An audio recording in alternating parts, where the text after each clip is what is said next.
Ready for a deep dive into a nation buzzing with activity? Absolutely. We're taking you straight to the heart of Nigeria this week, Sounds good. exploring a mix of headlines that paint a vivid picture of its current landscape. Okay. Buckle up. All right. You're in for a whirlwind tour. Let's go. Imagine a whole nation suddenly plunged into darkness. Oh, wow. That's exactly what happened in Nigeria recently, when the Really? national power grid experienced a complete collapse. Huh. It's not the first time this has happened, Oh, I know. and it really highlights the ongoing struggle with infrastructure. Yeah, these grid collapses are a recurring issue. Right. They stem from a bunch of different factors, Yeah. aging infrastructure, insufficient power generation, even just simple technical glitches can cause a cascade of problems. And the impact is massive. It is. Businesses shut down. Yeah. Hospitals struggle to function. It's crazy. Daily life for millions is disrupted. I can imagine. But amidst these challenges, there's also this focus on safety, Okay, especially with the holidays just around the corner. that makes sense. In Imo State, Yeah.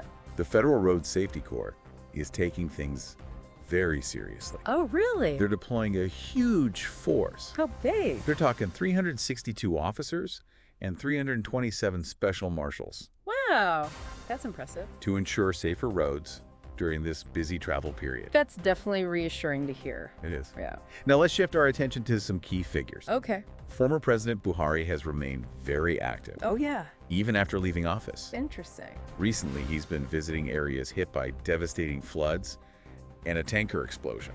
So he's still very much in the public eye. He is. Could be a sense of duty, maybe? Yeah, A desire to help? possibly. Maybe even a way to maintain some political It's influence. definitely interesting to see. Yeah. And speaking of political developments, Correct. the government has made a significant decision. That's it. They've dropped the treason charges against some of the EndBadGovernance protesters. The ones that stemmed from the NSARS movement. Exactly. Okay. For those who might not recall, Yeah. these protests were a continuation of the NSARS movement from a few years back, Right. demanding police reform and better governance. Huge protests, those were. Yeah, they really shook things up, They did. brought international attention to issues like police brutality and corruption in Nigeria. I remember that. So to see the government dropping these charges, Mm-hmm.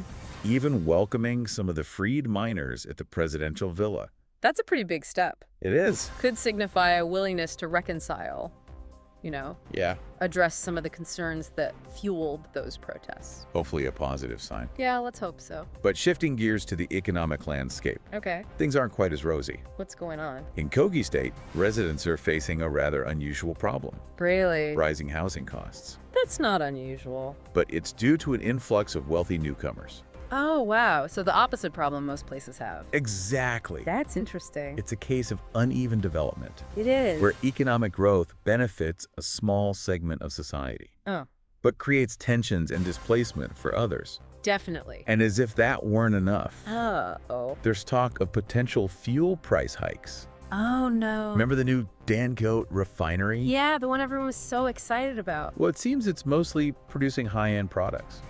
Oh, so not helping the average person. Not really. That's unfortunate. Which could mean higher fuel costs for everyday Nigerians.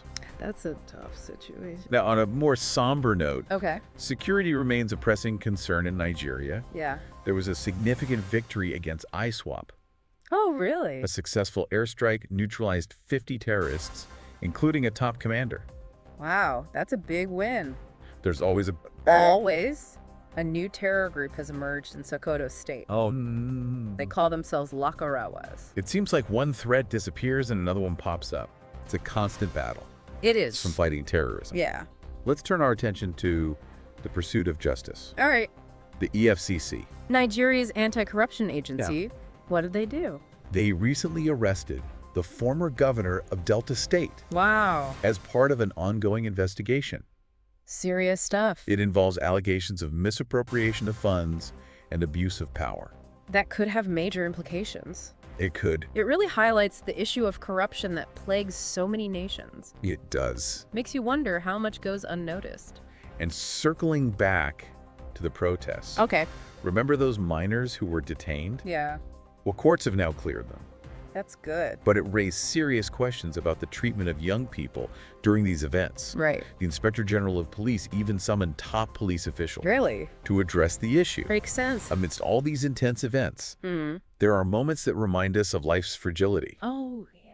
The chief judge of Ekiti State sadly passed away. What happened? He collapsed at the High Court building, Oh, that's awful. and all efforts to revive him were unsuccessful. It makes you pause and reflect It does. on what's truly important. Absolutely. But on a brighter note, Good. there's some positive news in the education sector. What is it? Nigeria has lowered the university admission age. That's fantastic news. It is. It opens up opportunities for younger students. Exactly. Allows them to pursue higher education sooner. And hopefully contribute to the nation's progress. Education is key. Speaking of progress, Yeah. there's a remarkable initiative happening in Borno State. Tell me about it. The Ikadome Foundation is spearheading a breast cancer awareness campaign. That's awesome. It's all about education and prevention. That's so important. They're raising awareness about the importance of early detection That can make all the difference. and promoting healthy lifestyle choices. Love to see these proactive approaches to health. And finally, a story of resilience and new beginnings. Oh, good. I like those. Former football coach Samson Siaja. Oh, yeah, I know him. He's had some challenges lately, He has. but he's now being linked to new coaching roles Really? in Nigeria and South Africa. That's great to hear. It's a reminder that even after setbacks, Yeah. new chapters are always possible. Inspiring. So what can we take away from all of this? This week in Nigeria has been a whirlwind of highs and lows, It has. a mix of challenges and opportunities. A microcosm of what many nations are facing today. We've seen a country grappling with infrastructure issues, Yeah. economic disparities, Definitely. and security threats, true. but also a nation striving for progress, Absolutely. justice, Uh-huh. and a brighter future. For sure. And amidst all of this, What's that? the resilience and dynamism of the Nigerian people shines through. It really does. Considering everything we've explored today, Yeah. what stands out to you as the most significant development in Nigeria this week? That's a tough one. What are your thoughts on the future of this dynamic nation? Well, For deeper insights into these stories and more, okay. check out news sites like The Guardian Nigeria and Daily Post Nigeria. I will. Until next time, keep exploring, Right. keep questioning, Okay. keep the conversation going. Sounds good.